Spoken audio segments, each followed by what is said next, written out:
ao estudo da enorme diversidade de seres vivos, é preciso organizá-los em grupos, ou seja, classificá-los de acordo com determinados critérios.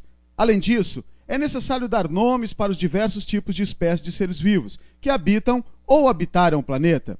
É exatamente o que estaremos vendo nesta aula, a taxonomia ou sistemática, que compreende a classificação dos seres vivos. A sistemática ou taxonomia é a área da biologia responsável pela descrição, a nomenclatura e a classificação dos seres vivos. De acordo com a classificação atual, nós temos 5 grandes reinos: o reino Monera, o reino Protista, o reino Fungi, o reino Plantae, metáfita ou vegetal, e o reino Animalia, metazoa ou animal. O grupo dos vírus é um grupo à parte. Ele está fora da classificação dos reinos, pois o principal critério de classificação, que é a presença de células, não está presente neste grupo. Os vírus são acelulares e também não apresentam o metabolismo próprio. Então, estão fora da classificação dos reinos. Para sabermos em qual grupo o ser vivo será classificado, primeiro vamos definir a espécie. Espécie é a categoria taxonômica básica do sistema de classificação biológica. É o conjunto de seres semelhantes capazes de se cruzar em condições naturais, deixando descendentes férteis. Na taxonomia são utilizadas categorias de classificação. Essas categorias têm base na 10ª edição do Sistema Naturé, que é baseado no fixismo. Linneu propôs isso em 1758. Categorias hierárquicas, nomenclatura universal e classificação baseada em semelhanças e diferenças significativas. Os critérios de classificação hoje estão baseados no evolucionismo, que procuram estabelecer a filogenia, ou seja, o parentesco evolutivo das espécies. Para isso são utilizadas unidades básicas: o reino, filo, classe, ordem, família, gênero e espécie. E caso a classificação ainda não esteja completa, podemos nos valer de unidades derivadas, acrescentando os prefixos super ou sub antes da unidade básica descrita. A nomenclatura científica deve ser universal, ou seja, todos os cientistas no mundo inteiro devem saber de qual organismo está se falando naquele momento. Para isso, algumas regras de nomenclatura devem ser seguidas. O nome científico é escrito em latim ou é latinizado. Por exemplo, Canis familiaris, o cão doméstico. A nomenclatura científica é binominal, ou seja, 2 nomes. Primeiro registra-se o gênero e depois a espécie. Musa paradisíaca, a banana, musa representando o gênero, e paradisíaca é o epíteto específico, que determinará a espécie. O gênero é grafado sempre com a inicial maiúscula, enquanto que a espécie com a inicial minúscula. Tapiros terrestres, a anta. Repare, tapiros tem a inicial maiúscula, representando o gênero, e terrestres, a inicial minúscula, representando, portanto, a espécie.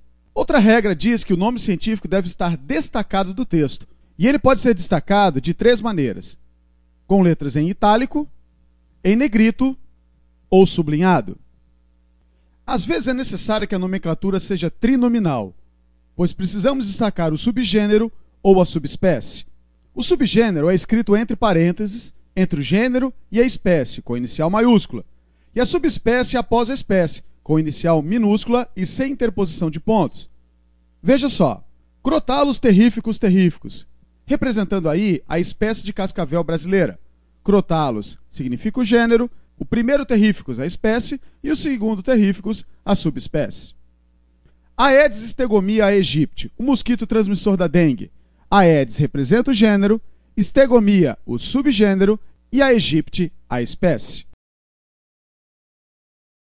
O nome do autor pode ser grafado depois do nome científico, sem interposição de pontos e sem ser destacado do texto. A data, após o autor, é separada deste por uma vírgula. Canis familiaris, Linneu, 1758. Usa-se SP e SPP para abreviar espécies e espécies, respectivamente, quando não for conveniente mencioná-las. Por exemplo, Canis SP ou Canis SPP.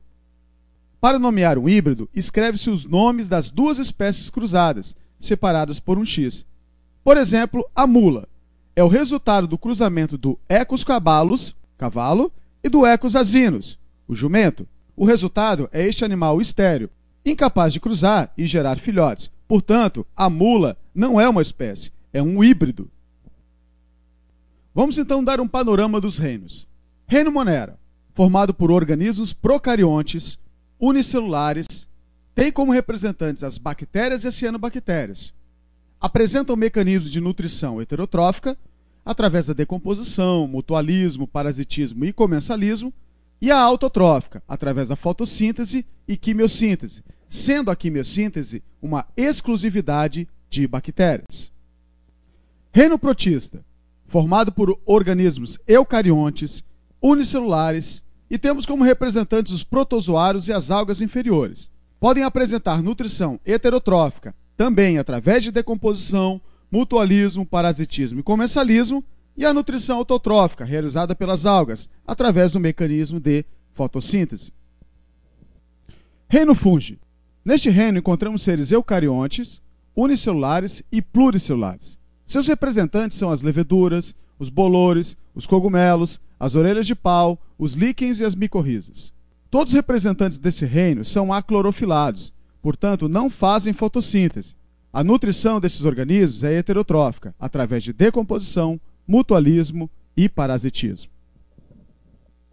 Reino planté ou metáfita, ou ainda vegetal, formado por seres eucariontes, com representantes uni- e pluricelulares. Este reino é representado pelas algas superiores, briófitas, pteridófitas, gimnospermas e angiospermas. A maioria desses organismos são clorofilados. Apresentam nutrição autotrófica em sua maioria, porém alguns organismos podem fazer nutrição heterotrófica e mixotrófica. Apresentam em sua maioria a parede celular celulósica e podem possuir como substâncias de reserva o amido e óleos. Reino animalia ou metazoa, formado por seres eucariontes, pluricelulares, apresentam a nutrição heterotrófica, que pode ser por ingestão em sua maioria ou por absorção, como é o caso das tênias. Apresentam como substâncias de reserva o glicogênio e as gorduras. Não possuem parede celular e a reprodução desses animais é predominantemente sexuada, com gametas haploides. Vamos aproveitar ainda esta aula para falar um pouco dos vírus.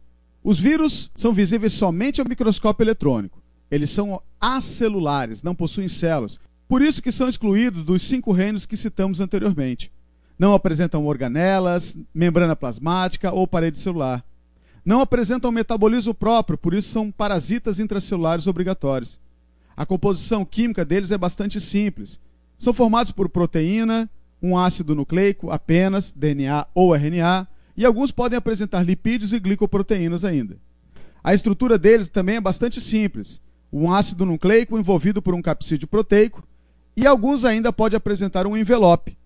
A reprodução acontece somente quando esses estão parasitando uma célula. As estruturas virais são produzidas pela célula parasitada, e a multiplicação se dá por um processo de montagem. Existem 2 ciclos reprodutivos que podem ser feitos pelos vírus. O ciclo lítico, que é mais rápido, e o ciclo lisogênico, que é mais lento. No ciclo lítico, o vírus se adere à célula hospedeira e injeta nela o seu material genético. Esse material genético se incorpora ao material genético da célula, que agora, escravizada pelo DNA do vírus, ou RNA viral, começa a produzir todas as estruturas virais necessárias para a formação de novos vírus. Após a montagem desses vírus, essa célula vai ser lisada, liberando agora sim os novos vírus, que partirão para outras células e continuarão o processo infeccioso. Neste exemplo foi utilizado o bacteriófago, um vírus que infecta bactérias. No ciclo lisogênico, após a incorporação do DNA viral ou RNA viral ao material genético da célula, acontecerá um estado de latência. O material genético viral estará incorporado ao material genético da bactéria ou da célula, não interferindo no metabolismo desta, que se reproduz normalmente, transmitindo também para as novas gerações de células o material genético viral. Até que um dia esse vírus resolva acordar, sair do seu estado de latência, e para isso ele passará a executar um ciclo lítico, da mesma maneira que o anterior. Começará agora dominar a célula e utilizar a mesma para produzir todas as substâncias necessárias para a formação de novos vírus. Após esta célula estar cheia de novos vírus, ela é arrebentada para que esses novos vírus possam sair e continuar o seu processo. Os vírus podem ainda sofrer mutações, podem se cristalizar, podem infectar qualquer tipo de célula. Existem mais de 300 tipos de vírus que podem causar doenças somente em humanos. A profilaxia geral para essas doenças é a vacina, quando ela existe, e evitar, é claro, o contato direto com o vírus ou com talvez algum vetor. Os antibióticos não atuam sobre os vírus. O que é um vírion? O vírion é uma partícula viral completa existente fora da célula. O objetivo dessa estrutura é transferir o ácido nucleico viral de uma célula para outra. A maneira mais comum de se classificar os vírus é quanto ao seu tipo de material genético. Ele pode ter DNA ou RNA. Desoxivírus são os vírus que apresentam como material genético DNA. Estão entre eles os bacteriófagos, os causadores da herpes, hepatite, da varíola, da varicela ou catapora, e o HPV, que é o papiloma vírus humano, um dos grandes responsáveis pelo câncer de colo de útero. Existem ainda os ribovírus, vírus que apresentam RNA como material genético. O HIV, o agente etiológico da AIDS. O vírus da gripe, o vírus da raiva. A encefalite, o vírus da poliomielite, o rinovírus, a dengue, febre amarela, rubéola, antavírus, ebola, cachumba, sarampo e febre aftosa. Perceba, o nome dos vírus geralmente está associado com a doença, causada pelos mesmos. Alguns vírus podem ser chamados de arbovírus, que são vírus transmitidos por artrópodes. Neste caso, temos a dengue e a febre amarela, transmitidas por mosquitos.